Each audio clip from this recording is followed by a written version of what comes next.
मक्का में आदमी कैसे जाएगा, मदीना में कैसे नहाएगा, कैसे हाथ धोएगा, कैसे उठेगा, कैसे बैठेगा, आपने सब तय किया ना। किसी दूसरे को आपत्ति है क्या? नहीं। किसी ने ये कहा कि हिंदू क्यों नहीं देखे वहां मक्का में क्या हो रहा है? नहीं ना। भारत में तो सवाल, मैंने देखा कि गाजा में कुछ हुआ और अलीगढ़ में वो मोमबत्ती लेके, मशाल लेके जुलूस निकाला मुसलमानों ने। मैंने पूछा भाई आपको क्या लेने देना, आप गाजा जानते हो? नहीं। आप गए हो गाजा? नहीं। गाजा जाने के इरादा? बोले नहीं। फिर आपके जुलूस निकाला। अफगानिस्तान के विरोध में कभी जुलूस निकाला? तालिबान के विरोध में जुलूस निकाला? नहीं। इजराइल के विरोध में यहां जुलूस निकाला। यहां से क्या लेना देना इजराइल का और गाजा हमास का? निमंत्रण देता हूं, आइए मस्जिदों में, देखिए मस्जिदों में क्या होता है, देखिए मदरसों में क्या होता है। आप क्यों छुपाना चाहते हैं कुंभ को भाई कि कुंभ में क्या होता है? सलमान अगर देख लेगा तो ऐसे कौन सा मुसीबत का पाठ टूट जाएगा। हरियाणा पंजाब में तमाम गुरु हुए जो हैं अभी, कुछ जेल में है, कोई रेल में है भी, कोई बीच में है, कोई दाएं है, कोई बाएं है। उनके चेलों से पूछिए, वो कहते हैं कि यही तो अवतार है, ये तो कई लाख वर्ष से जिंदा है।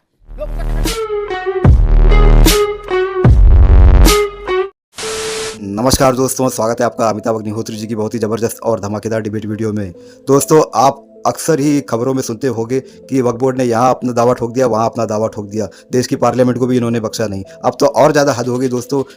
मौलाना रिजवी जो है, इनका कहना है कि जो 55 एकड़ में कुंभ मेला हो रहा है ये भी वक्फ बोर्ड की ज़मीन है, इस पर भी वक्फ बोर्ड का उन्होंने दावा ठोक दिया। तो दोस्तों, इसी पर ये डिबेट भी हो रही है। डिबेट में आप देखोगे दोस्तों, ये मौलाना साजिद रशीदी जो आए हैं, ये अपने इस्लाम को बड़ा चढ़ाकर ऐसी ऐसी बातें कर देते हैं दोस्तों, जो अमिताभ अग्निहोत्री जी हजम नहीं कर पाते हैं। तो दोस्तों, अमिताभ अग्निहोत्री जी इनकी एक एक बातों का जवाब अपने शब्दों से, अपने तर्कों से देते हैं और ज़बरदस्त देते हैं दोस्तों। आपको देखकर मज़ा आएगा, सुन के मज़ा आएगा, इसलिए मैं कहता हूँ पूरा डिबेट देखना, आपको बहुत ही ज़बरदस्त मज़ा आने वाला है। तो चलिए शुरू करेंगे डिबेट वीडियो, लेट्स स्टार्ट।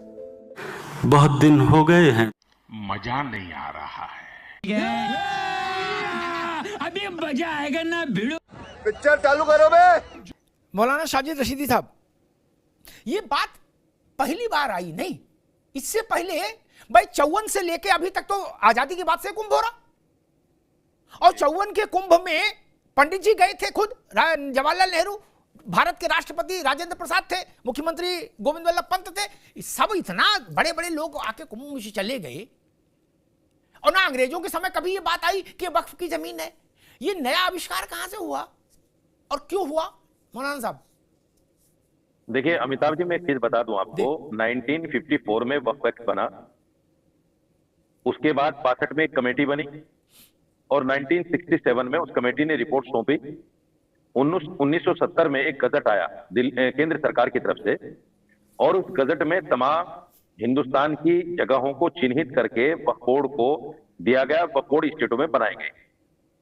मुझे नहीं लगता कि ये कुंभ की जगह जो है उस गजट के अंदर मौजूद है। मैं आपको बिल्कुल साफ मन से कहता हूं, अगर किसी के पास पेपर है तो वो पेपर दिखा दें, सरकार को दिखाएं या कुंभ के जो अधिकारी हैं उनको दिखाएं, वो दिखा सकते हैं। दूसरी बात मैं ये कहना चाहता हूं अमिताभ जी, आपने भी कहा और अभी जो राजनीतिक विश्लेषक बैठे हैं उन्होंने भी कहा, मुझे थोड़ा सा आपत्ति है उस बात पर कि इस्लाम का जन्म 1400 साल पहले हुआ। इस्लाम का जन्म 1400 साल पहले नहीं हुआ सर। इस्लाम तो मेरी आस्था के मुताबिक, कुरान ये कहता है कि दुनिया का सबसे पहला जो इंसान, जिसको हम हजरत आदम कहते हैं, वो सबसे पहला इंसान मैसेंजर ऑफ गॉड था। हजरत आदम अलैहिस्सलाम नबी थे और उन्हीं से तमाम इंसानियत का जन्म हुआ। ये मेरी आस्था है, मैं ये नहीं कह रहा हूं कि आप भी इसको मानो, ये मेरी आस्था है। तो इस्लाम उस वक्त से है। ये अलग बात है कि हिंदुस्तान में इस्लाम कब आया, ये अलग विषय है।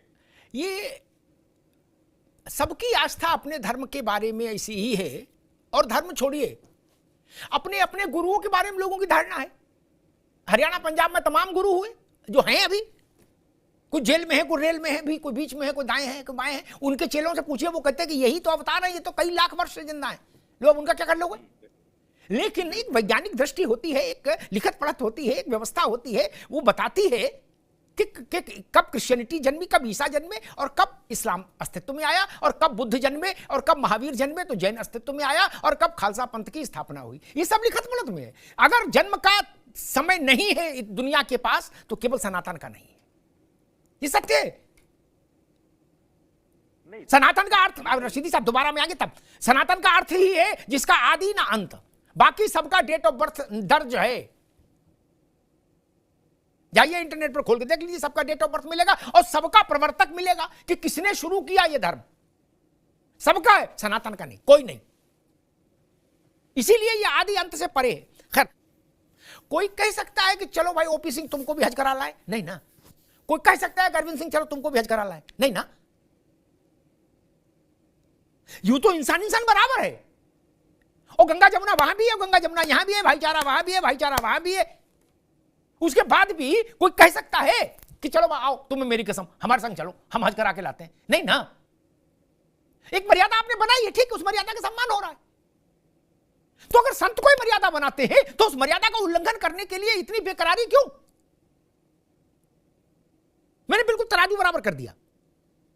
कोई कह सकता है कि चलो तुमको हज करा लाए ओम प्रकाश सिंह, ये शुभम गिरी महाराज चलो आपको हज करा के लाए।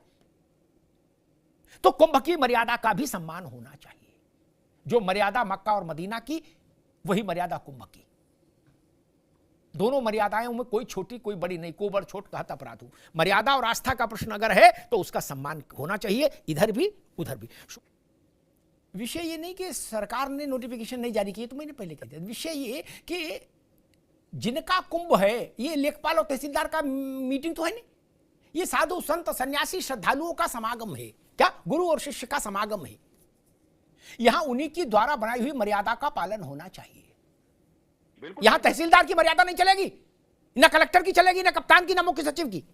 मर्यादा संत ही तय करें इस इलाके की, और उन्हीं की मर्यादा का पालन होना चाहिए। ये जिद क्यों? 45 करोड़ आदमी जो आएगा वो आकाश से मेला क्षेत्र में नहीं कूदेगा, वो आसपास के जिलों को प्रभावित करता हुआ आएगा, आसपास के स्टेशन बस अड्डों को प्रभावित करता हुआ। वहां कचौड़ी बेचो ना यार, वहीं क्यों बेचना चाहते हो? अरे कौन उसको क्यों इशू बना रहे हैं सब लोग? नहीं, कौन बेचना चाह रहा है? आप बिला वजह का उसको विवाद खड़ा कर रहे हैं। साजिद रशीदी, अभी रुक जाओ। एंकर होकर आप मूल विषय क्या था? मैं आपका सम्मान कर क्या कोई ये कह सकता है मुस्लिम धर्मगुरु कि चलो भाई एक ओम प्रकाश सिंह को, शुभम गिरी जी को, अरविंद सिंह को हज करा लाए? नहीं कह सकते ना आप, आपकी व्यवस्था ही नहीं, वहां स्थिति नहीं। तब फिर आप कैसे कह रहे हो दूसरे के लिए? ये भी गलत है। ये संतों की मर्यादा है, उन्हीं को इसका निर्णय करना चाहिए। सरकार सिर्फ सहयोगी रहनी चाहिए, इसके आगे कुछ नहीं। अरविंद, मैं सिर्फ ये कहना चाहता हूं, हिंदुस्तान का ये मुसलमान जो हिंदुस्तान में रहा 82 मरतबा 82 मरतबा इस जमीन के ऊपर अपना माथा रखता है नमाज के टाइम, 5 वक्त की नमाज में 82 मरतबा। अरविंद जी, आप तो एक बार भी जमीन पे माथा नहीं टेकते होंगे। मुसलमान से ज्यादा बड़ा देश प्रेमी हो सकता है कोई? दूसरी बात, ये मुसलमान जब मरता है ना, इसी मिट्टी में दफन होता है। हमें जो है गंगा में बहाया नहीं जाता, माफ कीजिएगा, आपकी आस्था है ठीक है, लेकिन हम हमें इधर उधर नहीं। एक लाइन में जवाब सुनिए, अरे सुनो मेरे भाई, अरे भाई मैं कहता हूँ कुंभ के ऊपर राजनीति मत करो।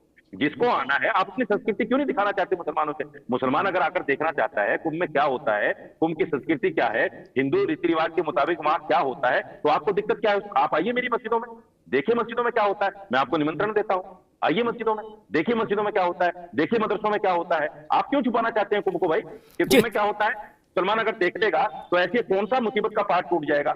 मक्का में आदमी कैसे जाएगा, मदीना में कैसे नहाएगा, कैसे हाथ धोएगा, कैसे उठेगा, कैसे बैठे, आपने सब तय किया ना। किसी दूसरे को आपत्ति है क्या? नहीं। किसी ने ये कहा कि हिंदू क्यों नहीं देखे वहां मक्का में क्या हो रहा है? नहीं ना। सऊदी में है, कुंभ यहाँ हो रहा है। अरे भाई अरे रशीदी भाई, मुसलमान तो ग्लोबल नागरिक है। मुसलमान तो खुद को कहता है हम इस्लामिक वर्ल्ड है। गजब बात करते हो। नहीं, और केवल इस्लाम है, दुनिया भर में केवल इस्लाम है जिसने देशों का संगठन मजहब के नाम पर बनाया है। दुनिया के किसी मजहब ने देशों का संगठन धर्म के आधार पर नहीं बनाया विश्व मंच पर। केवल इस्लाम है जिसने देशों का संगठन इस्लाम के नाम पर बनाया, मुस्लिम उसके ब्रदरहुड के नाम पर बनाया है। क्या क्रिश्चियंस ने बनाया? नहीं। बौद्धों ने बनाया? नहीं। सिर्फ मुसलमानों ने बनाया। क्यों? फिर आप कहते हो वो सऊदी में है, ये इंडिया की बात कर रहे हैं। ना, दोनों अपने नहीं चलेंगे ना, दोनों अपने नहीं चलेंगे भाई। गाजा में कुछ होता है तो बवाल अलीगढ़ में होता है, कैसे दोनों अपने रख लेंगे? गाजा की घटना की प्रतिक्रिया बरेली में होगी तो दोनों अपने कैसे चलेंगे भैया? दुनिया में क्रिश्चियनिटी बहुत बड़ा मजहब है, दुनिया के राष्ट्रों का बहुमत क्रिश्चियन है, लेकिन क्रिश्चियन देशों का कोई संगठन नहीं बना कि उसका ऑफिस बना हो, मुख्यालय बना हो, अब वो मीटिंगें करता हो। नहीं, बौद्धों का भी नहीं बना, कई देश हैं बौद्ध, लेकिन मुसलमानों ने बनाया।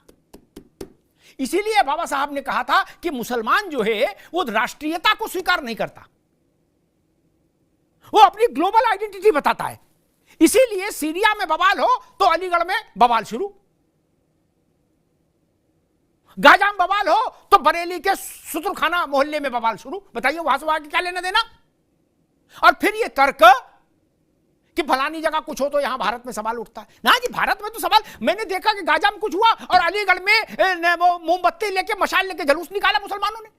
मैंने पूछा भाई आपको क्या लेने देना, आप गाजा जानते हो? नहीं। आप गए हो गाजा? नहीं। गाजा जाने के इरादा है? बोले नहीं। फिर आप क्यों जुलूस निकाल रहे हो यहां से बैठ के? भारत जहाज को तेल भरने की इजाजत दे दे ईरान इराक के युद्ध के समय किसी को, तो उस पर तो यहां के मुसलमान प्रदर्शन करने खड़े हो गए। तो जब आप इतने सुपर ग्लोबल हो गए हो भैया मुस्लिम ब्रदरहुड पर, तो फिर तो हर अच्छे बुरे का जिम्मा आपको लेना पड़ेगा। फिर तो यहां के मौलाना से पूछा जाएगा कि पाकिस्तान में ऐसा क्यों हो रहा। इसलिए या तो नेशनलिटी में रहिए कि हमारे लिए दुनिया से कोई मतलब नहीं, हम भारत के हैं, भारत के ही जानेंगे, बात खत्म करो जाए फिर तो। लेकिन सीरिया भी जेब में रख के चलो और ईरान इराक भी जेब में रहे और अफगानिस्तान भी ऊपर वाली जेब में रहे, ये ठीक नहीं। अगर ये सब रखना चाहते हैं तो फिर सबकी जिम्मेदारी लेनी होगी। फिर अफगानिस्तान में क्या हो रहा है इसका सवाल यहां होगा। अफगानिस्तान के विरोध में कभी जुलूस निकाला? तालिबान के विरोध में जुलूस निकाला? नहीं। इजराइल के विरोध में यहां जुलूस निकाल रहे, यहां से क्या लेना देना इजराइल का और गाजा हमास का? क्या कभी ऐसा हमने देखा कि मुजफ्फरनगर में, संभल में 10,000 20,000 मुसलमान इसलिए निकले कि तालिबान आतंक फैला रहा है वहां? नहीं ना, नहीं निकले ना। गाजा के लिए निकले, हमास के लिए निकले। कैसे कैसे लोग रहते हैं यार यहाँ पर। तो दोस्तों डिबेट हो गई खत्म, वीडियो हो गई पूरी। उम्मीद करता हूँ दोस्तों ये डिबेट वीडियो आपको पसंद आई होगी। अगर पसंद आई है दोस्तों अमिताभ अग्निहोत्री जी के लिए आप कमेंट जरूर करते जाओगे, ये मैं उम्मीद करता हूँ और मुझे पूरा यकीन भी है। तो उम्मीद करता हूँ दोस्तों ऐसी डिबेट वीडियो आप देखना चाहोगे, और ऐसी डिबेट वीडियो देखना पसंद करते हो तो फर्स्ट डिबेट के इस यूट्यूब चैनल को सब्सक्राइब करते हैं आप जरूर जाओगे। मिलता हूँ आपसे अगले वीडियो में, तब तक के लिए जय हिंद, वंदे मातरम।